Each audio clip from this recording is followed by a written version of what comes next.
Praise God, hallelujah. सर्वप्रथम हम परमेश्वर पिता, परमेश्वर पुत्र, प्रभु यीशु मसीह और परमेश्वर पवित्र आत्मा के नाम को सारा आदर, सारा सम्मान और सारा गौरव देते हैं। आप सबके आनंद, प्रेम और शांति के लिए हृदय से धन्यवाद देते हैं। परमेश्वर ने सुरक्षित आज हमें मध्य प्रदेश की यात्रा से घर सुरक्षित लेकर आया।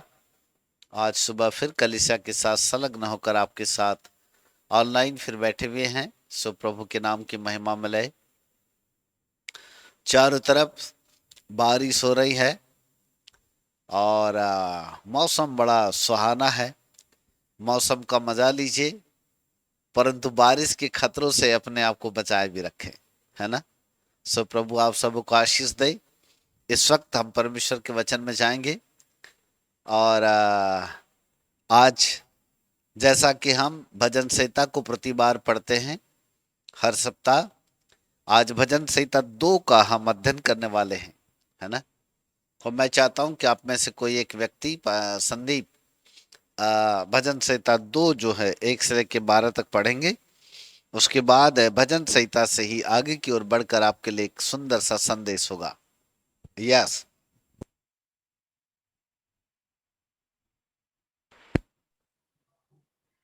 जाति जाति के लोग क्यों हुल्लड़ मचाते हैं और देश देश के लोग व्यर्थ बातें क्यों सोच रहे हैं। यहोवा और उसके अभिषेक के विरुद्ध पृथ्वी के राजा मिलकर और हाकिम आपस में सम्मति करके कहते हैं, आओ हम उनके बंधन तोड़ डालें और उनकी रसरियों को अपने ऊपर से उतार फेंके। वह जो स्वर्ग में विराजमान है हंसेगा, प्रभु उनको ठड्डों में उड़ाएगा। तब वह उनसे क्रोध में बातें करेगा और क्रोध में कहकर उन्हें घबरा देगा। मैं तो अपने ठहराए हुए राजा को अपने पवित्र पर्वत शियोन की राजगद्दी पर बैठा चुका हूँ। मैं उस वचन का प्रचार करूंगा जो यहोवा ने मुझसे कहा, तू मेरा पुत्र है, आज तू मुझसे उत्पन्न हुआ है। मुझसे मांग और मैं जाति जाति के लोगों को तेरी सम्मति होने के लिए और दूर दूर के देशों को तेरी निज भूमि बनने के लिए दे दूंगा। तू उन्हें लोहे के डंडे से टुकड़े टुकड़े करेगा। तू कुम्हार के बर्तन के समान उन्हें चकनाचूर कर डालेगा। इसीलिए अब हे राजाओं बुद्धिमान बनो, हे पृथ्वी के न्यायों ये उपदेश ग्रहण कर, यहोवा की उपासना करो और कांपते हुए मग्न हो। पुत्र को चूमो, ऐसा ना हो कि वह क्रोध करे और तुम मार्ग ही में नष्ट हो जाओ, क्योंकि क्षण भर में उसका क्रोध भड़कने को है। धन्य है वे जिनका भरोसा उस पर है। आमीन। आमेन। Praise God. भजन संहिता 2 के ऊपर सभी लोग अपनी बाइबल को निकाल ले और वहां पर नजर रखें। हम भजन संहिता 2 से ही अपने संदेश को फिर हम आगे की ओर ले जाने वाले हैं। 12वां पद आपके सामने हम पढ़ते हैं। पुत्र को चूमो, ऐसा न हो कि वह क्रोध करे और तुम मार्ग ही में नष्ट हो जाओ, क्योंकि क्षण भर में उसका क्रोध भड़कने को है। धन्य है वे जिसका भरोसा उस पर है। धन्य है वे। पुत्र को चूमो, ऐसा न हो कि क्रोध करे और तुम मार्ग में ही नष्ट हो जाओ। यदि इस वचन को सकारात्मक तरीके से यदि हम पढ़ते हैं तो पुत्र को चूमो, जिससे कि वह क्रोध भी न करे और मार्ग में वह किसी को नष्ट ना करे। यदि कोई व्यक्ति पुत्र को चूमता है तो परमेश्वर का क्रोध उसके जीवन के ऊपर नहीं आता और वह कभी भी अपने मार्ग में नष्ट नहीं होगा, कभी नष्ट नहीं होगा। और तीसरी बात, उसका भरोसा अपने परमेश्वर के ऊपर लगा रहेगा। पुत्र को चूमो, अद्भुत बात लिखिए, ध्यान से समझिएगा। भजन संहिता का लेखक कह रहा है पुत्र को चूमो।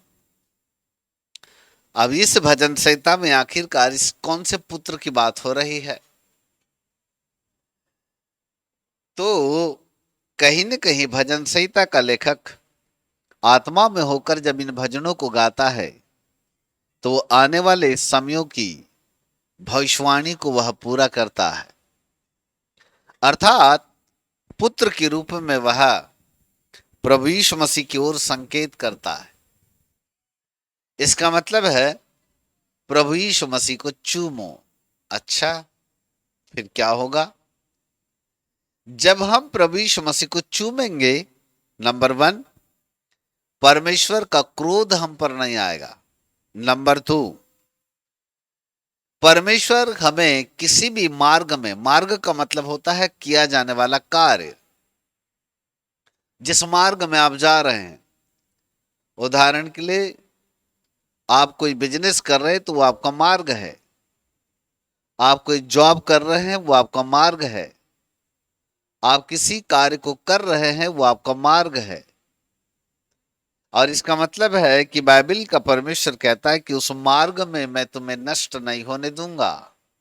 और तीसरी बात, ऐसा होगा कि केवल और केवल उनका भरोसा अपने परमेश्वर पर ही लगा रहेगा।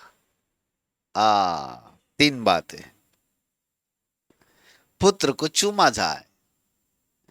यदि परमेश्वर का क्रोध हमारे जीवन के ऊपर ना आए, जिस मार्ग में, जिस कार्य में हम लोग काम कार्यरत थे, उसमें कभी हमें असफलता का अनुभव ना करना पड़े, हम नष्ट ना हो, और हमारा भरोसा केवल और केवल हमारे परमेश्वर के ऊपर बना रहे, तो बाइबल कहती है पुत्र को चूमो। बड़ा अच्छा वर्ड है, पुत्र को चूमो। अब ये चूमना क्या चीज है? आखिरकार क्या है? यहूदा इस्करियोती ने प्रभु यीशु मसीह का चुम्मा लिया और बाइबल कहती उसको पकड़वा दिया। भाई निशान तो वही था ना। तब शास्त्री और महायाजक कहते हैं हमें तो नहीं मालूम, बोले वो दिखता कैसा है, हमको तो कैसे पहचानेंगे। तो यहूदा ने कहा था कि बोले हाँ सही बात है, सब तो बिल्कुल एक ही जैसे दिखते हैं, सबकी दाढ़ी, लंबे बाल, कपड़ा पहनने का तरीका भी वैसा ही है, आप लोग पहचान नहीं पाओगे उसको। एक कंडीशन है, मैं जिसको चूमू ना, बोले उसी को पकड़ना। तब जब शास्त्री और महाजक और यहूदी लोग प्रभु यीशु मसीह को पकड़ने के लिए आए, तो यहूदा ने प्रभु यीशु मसीह का चुम्मा लिया, और तब प्रभु यीशु मसीह ने कहा यहूदा, क्या तू चूम कर मुझे पकड़वाना चाहता है? यहूदा वो था जिसने प्रभु यीशु मसीह का चुम्मा लिया और उसने प्रभु यीशु मसीह को पकड़वा दिया।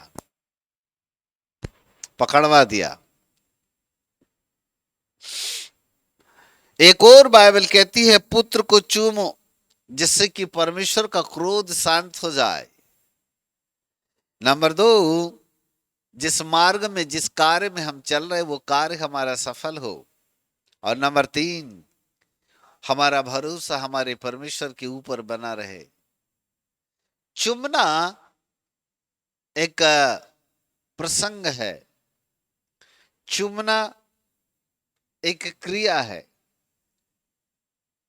एक शारीरिक चुंबन होता है, जिसे एक मनुष्य जिसे प्रेम करता है या तो उसके मस्तिष्क के ऊपर या उसके गालों के ऊपर एक चुंबन दे देता है। और इसलिए नए नियम में कई बार आपने पढ़ा होगा, पवित्र चुंबन से नमस्कार करो।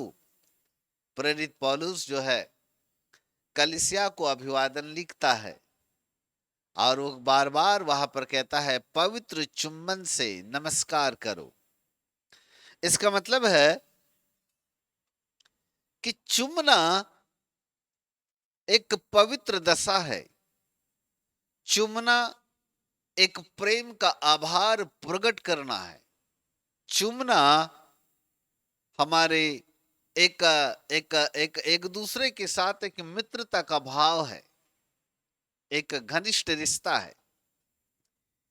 सांसारिक लोगों का चूमना अपवित्रता का सूचक है, पर आत्मिक लोगों का एक दूसरे के साथ किया जाने वाला पवित्र चुंबन है, वो पवित्रता है। वहां एक संगति है, एक मेल मिलाप है, वहां एक रिश्ता है, वहां एक अभिवादन है।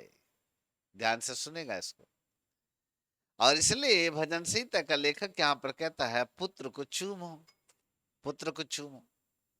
अब हे प्रभु आप दिखाई दे तो हम आपको चूमते, जैसे यहूदा ने चुम्मा लेके पकड़वा दिया। हम तो कम से कम इन दिनों में नहीं पकड़वाए रहते आपको, यदि सामने दिख जाते तो प्यार कर लेते। माँ बाप अपने बच्चों से यदि कुछ दिन तक दूर रहे, 15 दिन, 1 महीना, 2 महीना, और जब अचानक उससे मुलाकात होती है तो माँ बाप अपने बच्चों को चूमते हैं। वो अपना प्रेम आभार प्रकट करते, हार्दिक अभिनंदन प्रकट करते, चुम्बन के द्वारा अपना प्रेम प्रकट करते, अपना एक मिलन प्रकट करते। हालेलुया। पवित्र चुम्बन कलीसिया के लिए प्रेरित पौलुस ने जिस प्रकार से लिखा, वो हमारी पवित्रता का सूचक है। चुमना पाप नहीं है, पर चुमने का तरीका यदि गलत हो तो फिर वो पाप को दर्शाता है। पवित्र चुम्बन यदि बना रहे तो वो पाप नहीं है, वहां पर मित्रता है, वहां पर भाव है, वहां पर प्रेम है, वहां पर पवित्रता है। परंतु भजन संहिता का लेखक जिस पुत्र को चूमने की बात कर रहे हैं, उसका 3 रिजल्ट भी है। पहला रिजल्ट वो कहते हैं, परमेश्वर का क्रोध ऐसे लोगों पर नहीं होगा। पर चूमना किसको है? एक दूसरे को नहीं। यहां पर लिखा है पुत्र को चूमो। नंबर 2, वो कहता है जिस मार्ग में तुम चल रहे हो, यानी जिस काम में तुम हो, उस काम में परमेश्वर तुम्हें नष्ट नहीं करेगा। और नंबर 3, उनका भरोसा केवल अपने परमेश्वर पर होगा। भरोसा बड़ा मजबूत होगा, मजबूत भरोसा होगा। और इसके लिए एक कंडीशन है, पुत्र को चूमना, पुत्र को चूमना। तो हम कैसे पुत्र को चूमेंगे, कैसे चूमेंगे? चलिए थोड़ा धीरे धीरे अपने सब्जेक्ट में आते हैं। चुंबन तभी होता है जब एक दूसरे के करीब आए। बिना करीब आए कभी कोई मनुष्य किसी को चुंबन नहीं दे सकता। पति पत्नियों का चुंबन अलग होता है, माता पिता का अपने बच्चों के प्रति एक चुंबन होता है, वो बिल्कुल अलग होता है। दोस्त लोग भी एक दूसरे को चूम लेते हैं, वो एक अलग चुंबन होता है। एक दूसरे के साथ गले मिलने वाला भी एक चुंबन होता है, वो एक चुंबन अलग होता। परंतु तमाम प्रकार, जितने भी प्रकार के चुंबन को यदि हम देखें तो वह चुंबन तभी संभव है जब दो आपस में करीब आ जाएं। जब तक कोई किसी के करीब नहीं आएगा, ये चुम्मा उसको प्रदान ही नहीं किया जा सकता। इसका मतलब है, पुत्र को चूमने का मतलब है पुत्र के करीब आना, पुत्र के करीब आना। हाँ, करीब आना, करीब आना, घनिष्ठता बनी रहना, करीब आ जाना। और पुत्र के करीब हम कैसे आ सकते हैं जब वो दिखाई नहीं देता? आखिरकार हम अपने उस पुत्र के, यानी परमेश्वर के पुत्र के, यानी प्रभु यीशु मसीह के करीब किस प्रकार से आ सकते हैं? तो पुत्र के करीब आने के लिए एक रास्ता हमारे पास में है। हालेलुया। और वो रास्ता जो है, यूहन्ना रचित सुसमाचार के 17 अध्याय में हमको मिलता है। चलिएगा मेरे साथ। The gospel of John chapter 17।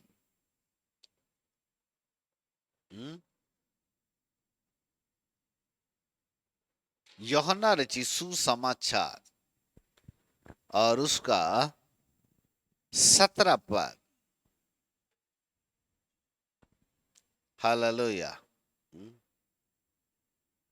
जरा पहला पद को पढ़िएगा, प्रथम पद, 17:1। यूहन्ना यीशु ने 17:1। जाकर सभी लोग अपनी बाइबल को सामने रखें। आपके वीडियो बंद है नेटवर्क के कारण। यदि नेटवर्क अच्छा होगा तो वीडियो खोल दें, कोई बात नहीं। यदि नेटवर्क अच्छा नहीं है तो बंद रखें, परंतु वीडियो बंद करने के पीछे बाइबल, नोटबुक और कम से कम अपने कान जरूर सामने रखें, जिससे कि आप बड़े आराम से परमेश्वर के वचन को ध्यान पूर्वक सुन सके, सीख सके। ठीक है। आमने सामने दिखते हो तो मुझे अच्छा लगता है कि कोई है बड़े ध्यान से सुन रहा है। नहीं दिख रहे हो कोई बात नहीं, पर फिर भी परमेश्वर का भय मानकर बड़े ध्यान पूर्वक बाइबल, नोटबुक सामने रखकर कुछ बातें जो काम की उसको लिख लें। जो बातें कहीं भूल न जाओ आप, है ना, उसको लिख लीजिए। अब बड़े आराम से बाइबल, नोटबुक लेकर के बैठ जाएं और अच्छे से आप उसका अध्ययन कीजिएगा, सुनिएगा, है ना। हमारा भी समय कीमती है, आपका भी समय कीमती है। बहुमूल्य समय हम आपको देते हैं, तो इसका पूरा पूरा फायदा उठाइएगा। Thank you. God bless you, God bless you. प्रभु आपको आशीष दे। यस, पहला पद पढ़ेंगे। हाँ बेटा पढ़ो।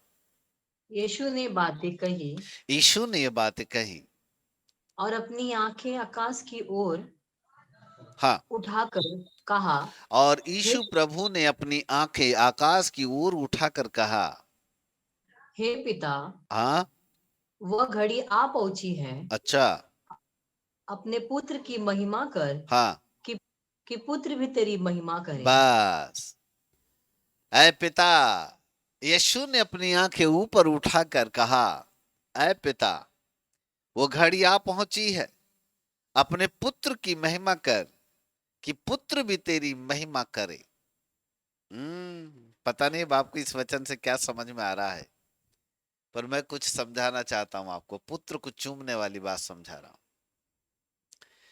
पुत्र को चूमने का मतलब है पुत्र के करीब आना, और पुत्र के करीब आने का रास्ता जो है मैं आपके सामने प्रकट कर रहा हूं। पहला पद हम पढ़ रहे थे 17 अध्याय का। यीशु ने तमाम बातें कही और फिर अपनी आंखें स्वर्ग की ओर उठाकर, ऊपर की ओर उठाकर, आकाश की ओर उठाकर कहा, ऐ पिता, ऐ पिता। इसका मतलब है प्रभु यीशु मसीह किसको पुकार रहे हैं? अपने पिता को। तो यीशु मसीह जिस पिता को पुकार रहे हैं वो आकाश की ओर देखकर, यीशु मसीह का एक सांसारिक पिता भी था, नाम मात्र के लिए यीशु, यीशु एक सांसारिक पिता भी था, पर वो उसका बीज नहीं था। और इसलिए प्रभु यीशु मसीह ने सांसारिक पिता को कभी पिता नहीं, परंतु जब भी पिता कहा, उसने आकाश की ओर देख करके परमेश्वर को पिता कहा। इसका मतलब है कि प्रभु यीशु मसीह अपने पिता के करीब आता है, और वो अपने पिता के करीब आकर उससे एक निवेदन करके, प्रार्थना करके कहता है, पिताजी, वो घड़ी आ पहुंची है कि तू अपने पुत्र की महिमा कर कि पुत्र भी तेरी महिमा करे। ऐ पिता, उस समय आ गया है, तू अपने पुत्र की महिमा कर कि पुत्र भी तेरी महिमा करे। दोनों। इसका मतलब है, ऐ पिता, तू रहता तो बड़े दूर है, दिखता भी नहीं है, पास में भी नहीं आता है, करीब आ जा, जिससे कि तू मेरी महिमा कर सके और मैं तेरी महिमा कर सकूं। और जिस घड़ी की बात प्रभु यीशु मसीह कर रहे थे वो मृत्यु का समय था, ताकि मृत्यु के समय क्रूस की वेदी के ऊपर जो दर्दनाक मृत्यु प्रभु यीशु मसीह को सहन करना था, उसमें पिता की महिमा होना जरूरी था। और तब पिता ने महिमा किया जब प्रभु यीशु मसीह क्रूस के ऊपर थे। बाइबल कहती 2 पहर से लेकर 3 पहर तक सारी पृथ्वी के ऊपर अंधेरा छाया रहा, समस्त पृथ्वी अंधकार में हो गई।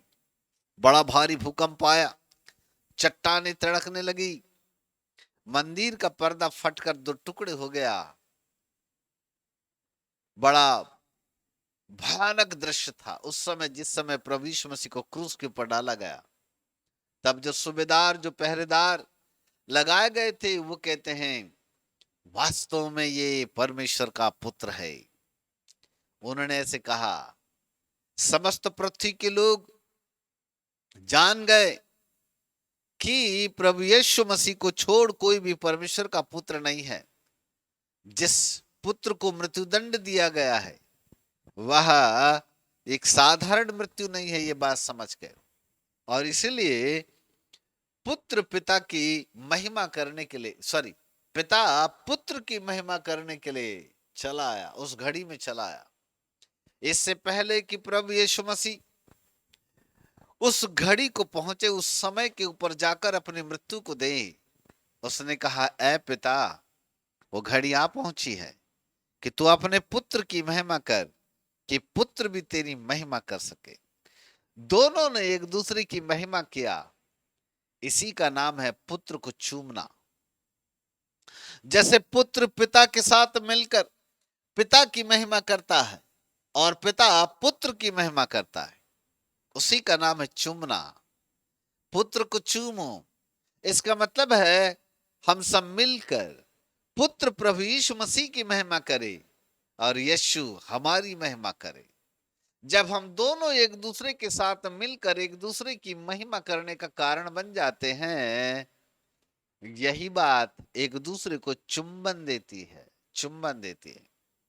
यदि कोई घनिष्ठता ना बनी रहे, करीबता ना बनी रहे, यदि कोई मित्रता बनी ना रहे, तो कभी कोई व्यक्ति एक दूसरे को नहीं चूमता। आपके कई दोस्त ऐसे जो बिछड़ गए अचानक मिल जाए तो हम दूर से उनको जल्दी से दौड़ते आते और उनके गले लग जाते, है ना। एक दूसरे के गले लगकर हम उनको धन्यवाद देते, आभार व्यक्त करते, मिल लेते, मेल मिलाप करते। वो एक प्रकार का वो भी चुंबन है। Praise God, hallelujah. ऐसे ही जब दो व्यक्ति एक दूसरे की महिमा करते हैं, घनिष्ठता, करीबता, निकटतम संबंध, घनिष्ठ मित्रता, इसे कहते चूमना। अब्राहम, परमेश्वर ने कहा, अब्राहम अब्राहम, आज से मैं तुझको अपना मित्र कहूंगा, अब्राहम मित्र कहूंगा। अच्छा, खुदा ने अब्राहम को अपना मित्र बना लिया, जिससे कि अब्राहम अपने परमेश्वर की महिमा कर सके और परमेश्वर अब्राहम की महिमा कर सके। अर्थात दोनों एक दूसरे को पवित्र चुम्बन से चुम्बन कर रहे हैं। उसको कहते हैं चुम्मा, करीबता, निकटता, परमेश्वर की महिमा करने के लिए, एक दूसरे के करीब आ जाना, एक दूसरे के लिए महिमा को देना, वो है पवित्र चुम्बन। अर्थात घनिष्ठ रिश्ता, एक करीबता का रिश्ता। जैसे एक पति और पत्नी का रिश्ता बहुत घनिष्ठ होता है, जैसे माता पिता और बच्चों का रिश्ता बहुत ही करीब का होता है, हमारे बहुत ही सगे संबंधियों का रिश्ता बहुत करीब का रिश्ता होता है। और कई बार कुछ लोग पूछते हैं, जी फलाना फलाना कौन लगता था, दूर की रिश्तेदार है, ऐसा अपन कहते हैं ना। कई लोग ऐसा बोलते हैं, जी है जी, वो दूर की रिश्तेदार है। इसका मतलब करीब का रिश्ता नहीं है। बराबर शब्दों में लोग बराबर व्याख्यान कर देते हैं, हाँ जी दूर की रिश्तेदार है, मतलब घनिष्ठ रिश्ता नहीं है। पर जिसके साथ आपका क्लोज रिलेशनशिप है, उसको आप कहते हैं ये मेरे बहुत ही करीबी दोस्त है, या बहुत ही करीबी रिश्तेदार है, मेरे बहुत ही करीब है, मेरे घनिष्ठ है, बहुत ही क्लोज फ्रेंड है। हम इन शब्दों से उनके साथ व्याख्यान करते हैं। Praise God, hallelujah. मेरे प्रिय प्रभु के बालकों, पुत्र प्रभु यीशु मसीह और हम दोनों जब एक दूसरे के साथ करीब में आकर के मिल जाए, हमारा दोनों के साथ एक घनिष्ठ रिश्ता बन जाए, तो मुझे और आपको पुत्र की महिमा करना है। और जब हम पुत्र की महिमा करेंगे तो पुत्र हमारी भी महिमा करेगा, हमारी भी महिमा करेगा। अब सवाल ये उठता है कि हम पुत्र की महिमा कैसे करें।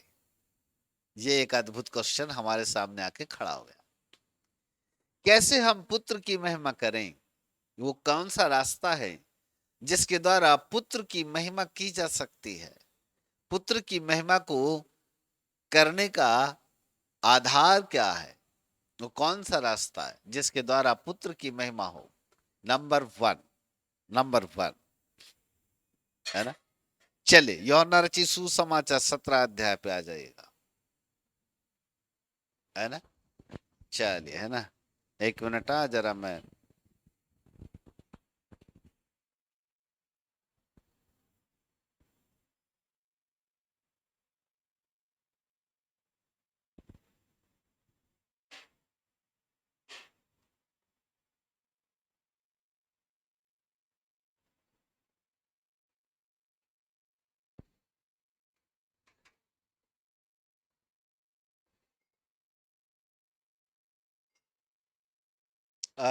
छठवां पद पे आ जाइएगा।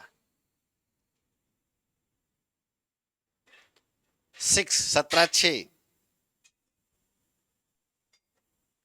मैंने तेरा नाम हाँ, उन मनुष्यों पर प्रकट किया है मैंने जिन्हें तेरा तूने नाम उन मनुष्यों पर प्रकट किया है। हाँ, जिन्हें तूने जगत में से मुझे दिया। जिन्हें तूने जगत में से मुझको दिया। ध्यान दीजिएगा, बात हमारी हो रही है। वे पिता से प्रभु यीशु मसीह कह रहे हैं, पिता मैंने तेरा नाम उन मनुष्यों पर प्रकट किया, मतलब हम पर प्रकट किया है, जिन लोगों को परमेश्वर ने मुझको और आपको प्रभु यीशु मसीह के साथ सौंप दिया है। आगे। आ, वे तेरे थे वे तेरे थे और तूने उन्हें मुझे दिया और तूने उन्हें मुझको दिया है, और उन्होंने तेरे वचन को मान लिया है। और उन्होंने तेरे वचन को मान लिया है। एक बार जोरदार ताली प्रभु के लिए, हालेलुया। और उन्होंने तेरे वचन को मान भी लिया है। पुत्र की महिमा तब होती है जब हम पुत्र के वचन को मान लेते हैं। पुत्र का वचन यानी परमेश्वर का वचन, जब हम परमेश्वर के वचन के अनुसार अपने जीवन को ढालते हैं, जब हम परमेश्वर के वचन के अनुसार हम उसको एक्सेप्ट कर लेते हैं, मान लेते हैं, ग्रहण कर लेते हैं कि ये मेरे लिए है, और उस वचन के अनुसार चलने के लिए अपने आप को जब हम तैयार करते हैं, यस, तो मानो हम पुत्र की महिमा करते हैं। इसलिए जब प्रभु यीशु मसीह मंदिर के पास थे, तो उसके सांसारिक माता पिता मरियम और यूसुफ उसको ढूंढ रहे थे। तब कुछ लोगों ने आकर यीशु मसीह से कहा, आपके माता और आपके भाई बंद आपके ढूंढ रहे हैं। तब प्रभु यीशु मसीह ने कहा, मेरे माता और मेरे भाई तो वो हैं जो परमेश्वर के वचन को सुनते और मानते हैं, जो परमेश्वर के वचन को सुनते और मानते हैं। इसका मतलब महिमा तो वही करेगा जो जो पुत्र के वचन को मानता है। जो पुत्र के वचन को नहीं मानता, वो कभी महिमा कर ही नहीं सकता। उसके जीवन के अंदर कभी महिमा आ भी नहीं सकती। महिमा परमेश्वर की ओर से पुत्र के लिए है, जिससे कि हम, जो पिता ने मुझको और आपको पुत्र के हाथों में सौंप दिया, उन लोगों के ऊपर पुत्र ने एक महिमा प्रकट की कि पिता का नाम हम पर प्रकट किया, हमको पिता से उसने मिला दिया। लेकिन अब हमारा कर्तव्य यह बनता है कि हम परमेश्वर के वचन के आधार पर पुत्र की महिमा करना चालू करें। परमेश्वर का वचन जब हमारे जीवन के अंदर गले का हार बन जाता है, जब हम परमेश्वर के वचन के अनुसार जीवन जीते हैं, यही परमेश्वर का वचन मेरे लिए और आपके लिए पुत्र की महिमा का कारण बन जाता है।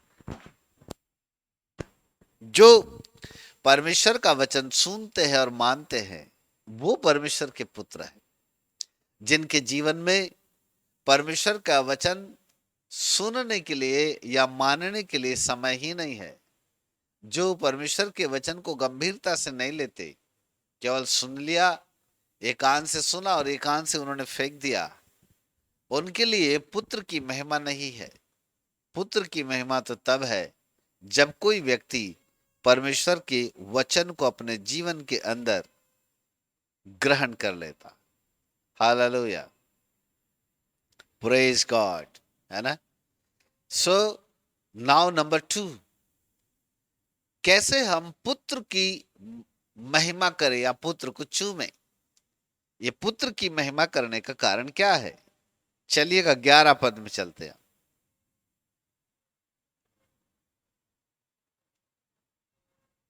हाँ,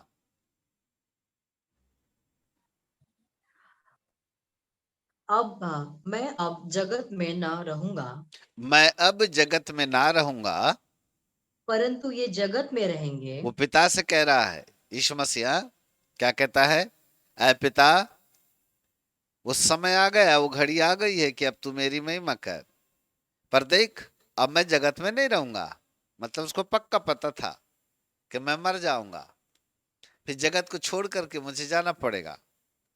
पर वो कहता है मैं भले ही नहीं रहूंगा, परंतु ये लोग जो तूने मुझको दिया ये तो यहीं रहेंगे ना। अच्छा, आगे। और मैं तेरे पास आता हूँ, और मैं तेरे पास आता हूँ, हे पवित्र पिता, ऐ पवित्र पिता। अपने उस नाम से जो हाँ, तूने मुझे दिया है, अपने उस बड़े नाम से जो तूने मुझको दिया है, उनकी रक्षा, उनकी रक्षा कर। पिता से निवेदन करते हुए कहता है, पिताजी उन लोगों की तू रक्षा कर। आगे, कि वे हमारे समान एक हो, कि वे हमारे समान एक हो जाए। रुक जाइएगा। पुत्र की महिमा तब होती है जब हम पुत्र के समान एक हो जाएं। जैसे पुत्र और पिता, जैसे पिता और पुत्र दोनों एक है, ऐसे ही पुत्र की महिमा तब होती है जब हम पुत्र के साथ एक हो जाएं। Praise God, hallelujah. हम एक हो जाएं। जब तक हमारे अंदर यूनिटी नहीं है, एक हो जाने का मतलब है यूनिटी, यूनिटी, यूनिटी, एकता, एकता। हम आपस में एक हो जाएं। हेलो, हम आपस में एक हो जाए, दैट मीन्स यूनिटी। तभी पुत्र की महिमा होती है। पुत्र की महिमा तब होती है जब हम आपस में एक हो जाएं, अर्थात एक यूनिटी में बन जाए। और यही यूनिटी हमको पुत्र की महिमा का कारण बन जाती है। और शैतान यही तो नहीं चाहता। लोगों को कभी भी एक नहीं होने देना चाहता। वो कभी नहीं चाहता कि कलीसिया एक हो, लोग एक हो, हर एक विश्वासी बिल्कुल एक मन के हो जाए, उनके अंदर एकता आ जाए।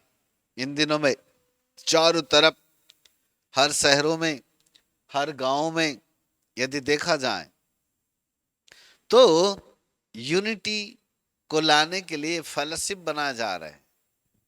सबसे पहले तो पास्टर्स फेलोशिप बनाए गए ताकि पासवान लोग एक बैनर के तले आए और दुआ करें। चारों तरफ ये चल रहा है। मुंबई में भी है, यहाँ इवन नायगांव में भी है कि चारों तरफ एक यूनिटी निर्माण किया जाए। और उस यूनिटी को निर्माण करने के लिए, स्थापित करने के लिए पास्टर्स फेलोशिप का बनाया गया। जैसे कि सारे पासवान लोग एक बैनर के तले आकर प्रार्थना कर सके, प्रार्थना कर सके। लेकिन आज भी एक दूसरे की टांग पकड़ के खींचना, नोक झोंक, लड़ाई झगड़ा, तेरा मेरा, ये तेरी गाय ये मेरी गाय, ये तेरा तंबू ये मेरा तंबू, ये तेरी कलीसिया ये मेरी कलीसिया, ये तेरा बैनर ये मेरा बैनर, आज भी चालू है। ओ माय गॉड, कैसे लोग एक होंगे समझ में नहीं आता। प्रेरित पौलुस ने इन्हीं बातों को मद्देनजर रखते हुए उसने कलीसिया से निवेदन किया था। यदि आप पहला कुरिन्थियों की किताब, उसका 1 अध्याय और उसके 10 पद को यदि आप पढ़ें, फर्स्ट कुरिन्थियों, उसका चैप्टर 1 वर्स 10। हाँ, फर्स्ट हे कुरिन्थियों भाइयों, हाँ। हे भाइयों, मैं तुमसे हमारे प्रभु यीशु मसीह के नाम से विनती करता हूँ हम्म। कि तुम सब एक तुम सब एक ही बात कहो हम्म और तुम में फूट न हो, हम्म परंतु एक ही मन और एक ही मत होकर मिले रहो। Praise God. वाह, कितनी चीजें एक एक बोला। नंबर वन, तुम सब एक ही बात कहो। नंबर दो, तुम में फुट न हो। नंबर तीन, एक ही मन। नंबर चार, एक ही मत यानी सिद्धांत, एक ही मत। चार बातें लिख दिया उसने। यह है यूनिटी। जब यूनिटी आती है तो हर एक व्यक्ति एक ही बात कहता है। जब यूनिटी आती है तो लोगों के अंदर के फुट खत्म हो जाते हैं। फुट, विद्रोह खत्म हो जाता है ना। और जब यूनिटी आती है तो लोग एक मन के होते हैं। और जब यूनिटी आती है तो लोगों के पास एक ही सिद्धांत होता है। उनके सिद्धांत भी एक ही होते हैं। Hallelujah, praise God. एक ही सिद्धांत होते हैं। कहने का मतलब यही तो है यूनिटी। जिनके पास यूनिटी नहीं है, एक बात कभी नहीं कहेंगे। कई बार परिवार के अंदर यूनिटी नहीं होती। हाँ?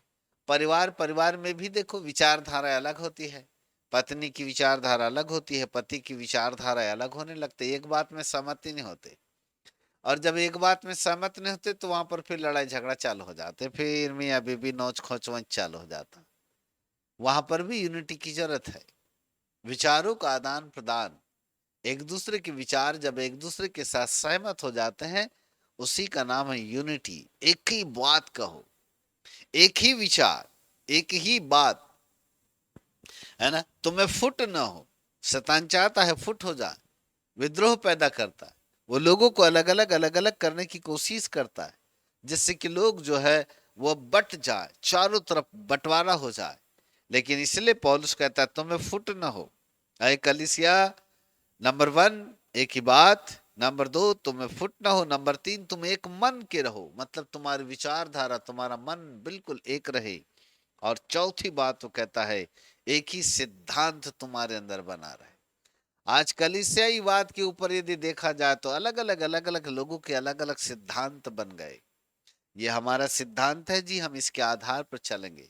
दूसरा कहता है नहीं साहब, हमारा सिद्धांत तो बिल्कुल हटकर है, अलग है, हम इसके अनुसार करेंगे। अलग अलग प्रकार से लोगों ने अपने अपने सिद्धांत बना के रख दिया।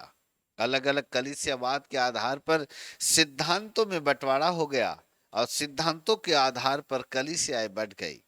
और यही कारण है यूनिटी नहीं आई। जितना ज्यादा यूनिटी को लाने की कोशिश किया गया, एकता उतनी ही ज्यादा बिगड़ती चली गई। और धीरे धीरे ये यूनिटी समाप्त होकर कलीसिया में फूट आने लगा, विद्रोह पैदा हो गया, बंटवारे हो गए, अलग अलग हो गए। मेरे प्रिय प्रभु के बालको, पुत्र की महिमा तब होती है जब हमारे बीच, नंबर वन, जब हम परमेश्वर के वचन को मानते हैं, जब हम परमेश्वर के वचन के अनुसार अपने जीवन को ढालते हैं, वहां पुत्र की महिमा होती है। नंबर दो, पुत्र की महिमा तब होती है जब हम एक मन के होते हैं, एक ही विचारधारा, एक ही मन होता है, हमारे अंदर एकता आने लगती है। तब वही एकता हमारे लिए पुत्र की महिमा का कारण बन जाती है। नंबर तीन, पुत्र की महिमा हम कैसे कर सकते हैं, है ना। यूहन्ना रचित सुसमाचार, उसका 15 अध्याय और उसका 8 पद।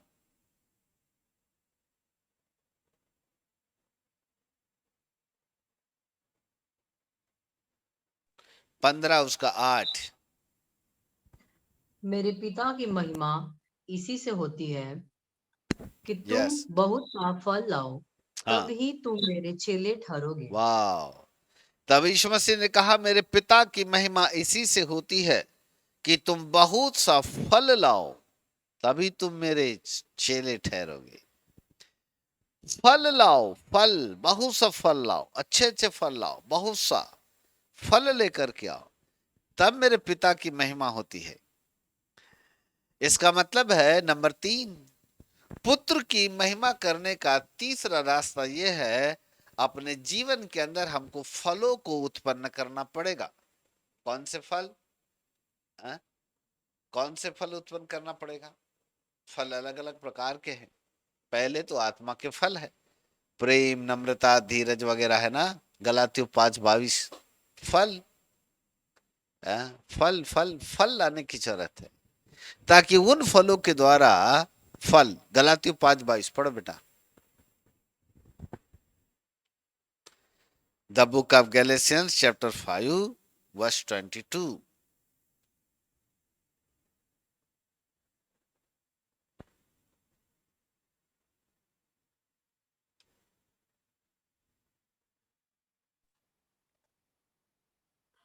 पर आत्मा का फल पर आत्मा प्रेम, का फल प्रेम, आनंद, आनंद, शांति, शांति, धीरज, धीरज, कृपा, कृपा, भलाई, भलाई, विश्वास, विश्वास, नम्रता और नम्र संयम है। नम्रता और संयम है। यह है आत्मा के फल। अर्थात प्रभु यीशु मसीह ने कहा, मेरे पिता की महिमा इससे होती कि तुम बहुत सा फल लाओ, तब ही तुम मेरे चेले ठहरोगे। हम कैसे वाले फल ला सकते हैं? यहाँ पर लिखा है, हम उन फलों को ला सकते हैं जो हमारे जीवन के अंदर उत्पन्न होना चाहिए।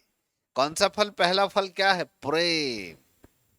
जब प्रेम रूपी फल हमारे जीवन में उत्पन्न होगा, तो यही प्रेम हमारे अंदर आनंद को उत्पन्न करेगा, यही प्रेम हमारे अंदर शांति को उत्पन्न करेगा, यही प्रेम धीरज को उत्पन्न करेगा, कृपा को उत्पन्न करेगा, भलाई को उत्पन्न करेगा, विश्वास को करेगा, नम्रता और संयम को उत्पन्न करेगा।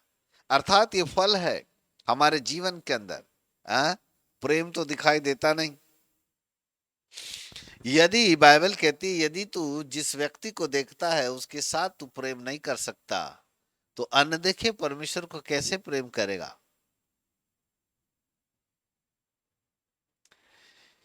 जो दिखता है उसके साथ प्रेम नहीं कर सकते, तो अनदेखे परमेश्वर के साथ हम कैसे प्रेम कर सकते? फल ले आओ, फल। आपका आचरण, आपके स्वभाव से जुड़े हुए हैं ये फल। पिता की महिमा, पुत्र की महिमा तब होती जब हम अपने जीवन के अंदर फल लाए।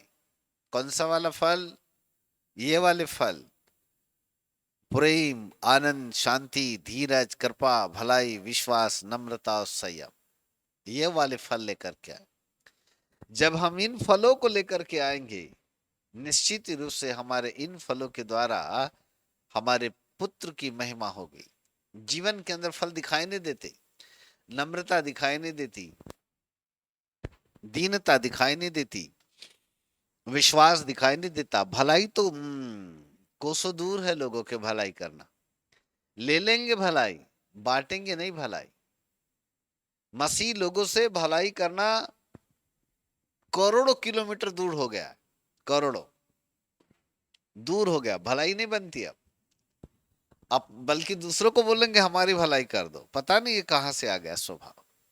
मसीहत का स्वभाव होता है भलाई करना, मसीहत का स्वभाव होता है एक दूसरे का भला करना, एक दूसरे की भलाई करने के लिए जुट जाओ। वही स्वभाव हमारा होना चाहिए। भलाई भलाई भलाई, प्रेज गॉड। कृपा, धीरज, प्रेम, आनंद, शांति, धीरज, संयम, नम्रता, ये सब आत्मा के फल, मतलब हमारे स्वभाव से जुड़ी हुई चीजें हैं। कुल मिला के कहने का मतलब यह है, हमारा स्वभाव बदलता जाए, और जैसे जैसे हमारा स्वभाव बदलता चला जाएगा, वैसे वैसे हम पिता की महिमा करते चले जाएंगे। पिता की महिमा इससे नहीं होती कि हम कितनी भक्ति करते हैं, पिता की महिमा इससे नहीं होती कि हम कितना चर्च जाते हैं, पर पिता की महिमा इससे होती है कि हम किस प्रकार का फल लेकर के आते हैं, फल लेकर के आते हैं। यदि जीवन के अंदर फल नहीं है तो पिता की महिमा नहीं है, फल है तो पिता की महिमा, फल नहीं है तो पिता की महिमा नहीं है। फल लेकर के आओ, फल। इसलिए यीशु मसीह ने कहा, फल लेकर के आओ तब तुम मेरे सच्चे चेले भी ठहरोगे, लिखा है वहां। मेरे प्रिय प्रभु के बाल को, भजन संहिता 2:12, पुत्र को चूमो। वही से हमने स्टार्ट किया आज। पुत्र को चूमने का मतलब है पुत्र के करीब आना, और पुत्र के करीब आने का जो रास्ता है वो है वो है एक दूसरे की महिमा करना। जब हम पुत्र की महिमा करेंगे, मानो हम पुत्र का चुम्बन ले रहे हैं, मानो हम पुत्र की महिमा कर रहे हैं। और जब हम पुत्र की महिमा करेंगे तो पुत्र भी हमारी महिमा करेगा। कैसे हम पुत्र की महिमा कर सकते हैं? पुत्र की महिमा करने के तीन रास्ते। नंबर वन, वचन के आधार पर होने वाला जीवन। नंबर दो, एकता, एकता वाला जीवन, द लाइफ ऑफ यूनिटी, एकता वाला जीवन, जहां पर हमारे बीच यूनिटी बनी रहे। जितना ज्यादा एकता होगी, मानो हम अपने पिता की महिमा करेंगे। नंबर थ्री, फलवंत जीवन, फलवंत जीवन, है ना, फल लाने वाला जीवन, फलवंत जीवन, जहां पर हम अपने पिता के लिए फल लेकर के आते हैं। वो हमारे स्वभाव और हमारे आचरण से जुड़ा हुआ है, जहां पर हम अपने जीवन के अंदर स्वभाव को परिणीत करते। गलातियों 5:22 के अनुसार उन फलों को जब हम जन्म देने लगते हैं, वो फल हमारे अंदर उत्पन्न होने लगते हैं, जन्म होने लगते हैं। हमारे अंदर से भलाई प्रकट होने लगती है, शांति प्रकट होने लगती, प्रेम प्रकट होने लगता है, धीरज प्रकट होने लगता है, नम्रता, दीनता, संयम वगैरह वगैरह। ये सारे फल हमारे जीवन से उत्पन्न होने लगते हैं, और यही है हम पुत्र की महिमा करते हैं। हालेलुया। हम पुत्र की महिमा कैसे करते हैं? नंबर वन, वचन पर चलने वाला जीवन, life of word of God. Number two, life of unity, एकता का जीवन। नंबर थ्री, फ्रूटफुल लाइफ, फलवंत जीवन। तीन प्रकार का जीवन हम पुत्र की महिमा करते हैं। और जब हम पुत्र की महिमा करेंगे तो पुत्र यूं ही नहीं रहेगा, पुत्र भी हमारी महिमा करेगा। और वो कहेगा, देखो धरती के ऊपर एक व्यक्ति है जिसका नाम फलाना फलाना है, और वो मेरा बंदा है, वो मेरा मेरा मेरा मेरा मेरा मेरा मेरा पुत्र है। इस प्रकार से वह खड़ा हो जाएगा और वह आपके आपके जीवन को बचाएगा, जिससे कि पुत्र आपकी महिमा करेगा। बोलो यीशु प्रभु की जय। है ना। एक पोस्टमैन थे, पोस्टमैन ने पोस्ट मास्टर थे, वो पोस्ट मास्टर, हाँ बराबर। पोस्ट ऑफिस में जो पोस्ट मास्टर होता है ना, पोस्ट मास्टर थे। वो प्रभु में आए और बड़ी बड़ी शालीनता के साथ उन्होंने परमेश्वर के वचन को ग्रहण किया, और धीरे धीरे उन्होंने बपतिस्मा भी लिया। और बपतिस्मा लेने के बाद फिर वो पूरे परिवार को उन्होंने प्रभु में लाया, और बाल बच्चों के साथ वो प्रभु की भक्ति करने लगे। बहुत अच्छा, बड़ा आनंद उनके जीवन के अंदर में था, सब कुछ बड़ा अच्छा था। तब ऐसा हुआ कि लोग जलने लगे, रिश्तेदार के लोग जलने लगे, ईसाई बोलकर उनका विरोध करने लगे, उनको चिढ़ाने लगे, उनका अपमान करने लगे। तब उनके रिश्तेदार लोगों ने कहा कि कुछ तो ऐसा किया जाए कि आदमी मर जाए, क्योंकि ये हमारे रिश्तेदारी के नाम पर कलंक है। ऐसा बोलकर उसके घर में आग लगाने की कोशिश की गई। तो उसके घरों में जब आग लगाने के लिए कुछ लोग आधी रात को गए, तब उन्होंने क्या देखा कि उसके घर के चारों ओर ऑलरेडी आग लगी हुई है, चारों ओर आग लगी हुई है।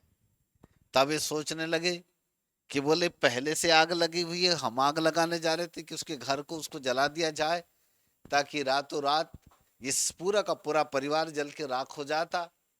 परंतु बोले इसको तो पहले से आग लगी हुई है। पर थोड़ी देर रुक करके वो देखने लगे कि ये आग आखिरकार करती क्या है।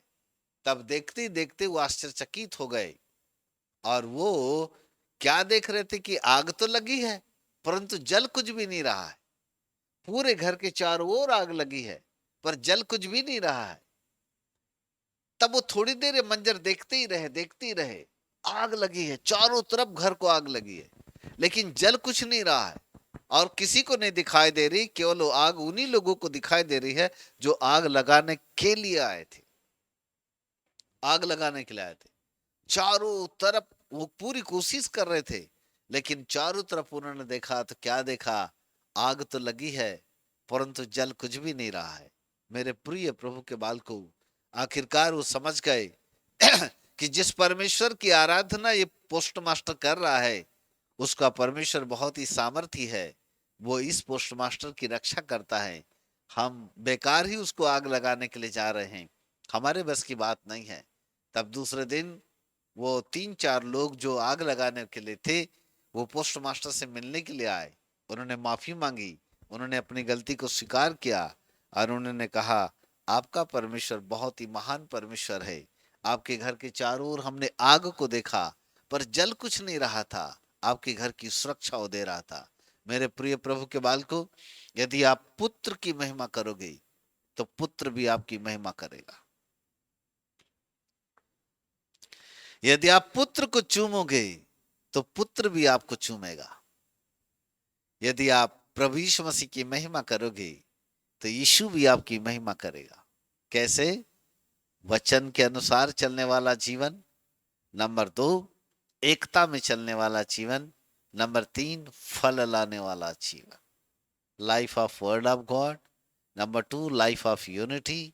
Number 3, life of fruitful life. Fruitful life, फलवंत जीवन। यह है पुत्र को चूमने का रास्ता।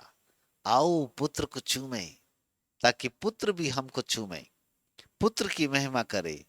पुत्र भी आपकी महिमा करेगा, वो आपकी रक्षा करेगा, दुष्टों से आपको बचाएगा, दुश्मनों से आपकी रक्षा करेगा। वो आपकी महिमा करके आपके नाम को बड़ा करेगा, चारों तरफ आपके नाम को प्रख्यात करेगा, और वो कहेगा, ये मेरा दास है, ये मेरा बंदा है। प्रभु आपको आशीष दे। आइए हम प्रार्थना करें। हालेलुया। रदा नमा सबा नमारिया तखम्ब नाते खालाला तो खंद नमाती नत्रल रबद नमाती अंबदा। मेरे मित्र पवित्र आत्मा, एक बार फिर से आपके पवित्र नाम को हृदय से धन्यवाद देते हैं। आपके नाम को ऊंचा ऊंचा और ऊंचा उठाते हैं। अद्भुत पिता परमेश्वर, आज हमने भजन संहिता 2:12 के आधार पर पुत्र को चूमने वाली बात का प्रकाशन हमने देखा। और प्रभु बाइबल कहती है, जो पुत्र को चूमता है, परमेश्वर का क्रोध उसके ऊपर नहीं होता, और वह अपने मार्ग में कभी नष्ट नहीं होता, और उसका भरोसा अपने परमेश्वर के ऊपर अटल हो जाता है।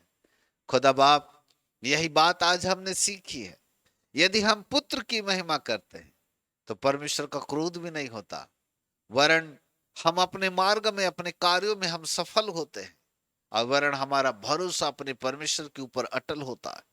जब हम पुत्र की महिमा करते हैं, तो पुत्र भी हमारी महिमा करता है। अय राजा, हमें सिखाओ प्रभु कि हम पुत्र की महिमा कैसे करें। पिताजी, आपने कहा, मेरे भाई और मेरी माता वो है जो परमेश्वर का वचन सुनते और मानते हैं। पौलुस भी इस यूनिटी के विषय में प्रभु जी बात करता रहा, और अंत में आपने कहा, फल लाओ जिससे कि पिता की महिमा हो। और प्रभु, हम चाहते वो फल लाए, हमारे आचरण में, हमारे स्वभाव में वो फल पैदा होने पाए, हमारे जीवन के अंदर वो फलवंत जीवन पैदा हो जाए। खुदा बाप, जिससे कि हम खुशबूदार फल लाने वाले बन जाए, हमारे जीवन से वो खुशबू महके जिसके आधार पर केवल और केवल फल पैदा होते हैं। मेरे मित्र पवित्र आत्मा, आपके नाम को धन्य धन्य और धन्य कहते हैं। राजा, अपने बच्चों को इसी वक्त स्पर्श कीजिएगा, नासरत के यीशु मसीह के नाम से। आपकी सामर्थ आपके बच्चों के जीवन के ऊपर बहने पाए पिताजी। एक अद्भुत सामर्थ को हम रिलीज करते हैं। हालेलुया। रदानामा सबानामा सेखिरिति खंदनामाथिया। पिता, पुत्र को चूमने के लिए पिताजी करीब आना है, और जैसे पुत्र ने पिता से प्रार्थना करके कहा कि ऐ पिता, वो घड़ी आ गई है जिससे कि अब पुत्र तेरी महिमा करे और तू भी पुत्र की महिमा करने पाए। खुदा बाप, दोनों ने एक दूसरे की महिमा किया, और और वो महिमा अब हमारे लिए पिता परमेश्वर कारण बन गई कि हम भी पुत्र की महिमा को कर सके। राजा, आपके नाम को धन्य कहते हैं। ऐ खुदा बाप, जितने भी बच्चे इस वक्त प्रार्थना में लगे हुए हैं, सुन रहे हैं, प्रभु आपकी सामर्थ उनके जीवन के ऊपर बहे। आपका महाप्रतापी सामर्थ को हम रिलीज करते हैं। आपके अभिषेक को मसीह यीशु के नाम से रिलीज करते हैं और बड़े भारी अभिषेक में हो करके हर एक लोगों को छुटकारे की घोषणा करते हैं। नासरत के यीशु मसीह के सामर्थ्य नाम में खुदावंद हर एक लोग इस समय छुटकारे का अनुभव करने पाए, अपने जीवन के अंदर एक पवित्र दशा में आने पाए। लोग जैसे कि पवित्र पौलुस ने कहा, पवित्र चुम्बन से एक दूसरे का नमस्कार करो।